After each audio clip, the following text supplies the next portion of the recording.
கன்னியாகுமரி நாகர்கோவில் சந்திப்பு ரயில் நிலையத்தில் ரயிலுக்கும் நடைமேடைக்கும் இடையே சிக்கிக்கொண்ட இளைஞர் பாதுகாப்பாக மீட்கப்பட்டார். இதுகுறித்த விவரங்களை செய்தியாளர் நோஃபலிடம் கேட்கலாம். நோஃபல், விவரங்கள்.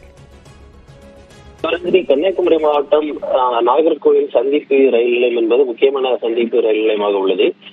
கன்னியாகுமரியிலிருந்து திப்ருகர் செல்லும் விவேக் எக்ஸ்பிரஸ் ரயில் வந்தபோது அந்த ரயிலில் ஏராளமான வடமாநிலர்கள் ஏற முற்பட்டனர்.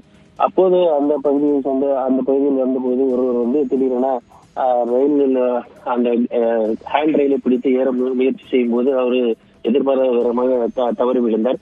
இதனை அப்பகுதி மக்கள் பொதுமக்கள் மற்றும் ரயில்வே பாதுகாப்பு படையினர் கண்டனர். உடனடியாக அவர்கள் துரிதமாக செயல்பட்ட காரணத்தினால் வாலிபரை ட்ரெயினுக்கு அடியில் செல்லப்படாமல் தடுத்து அவரை உடனடியாக பிடித்து இழுத்தனர். மேலும் வாலிபர் காயமின்றி உயிர் தப்பிய நிலையில் சம்பவம் தொடர்பாக போலீசார் விசாரணை மேற்கொண்டு வருகின்றனர்.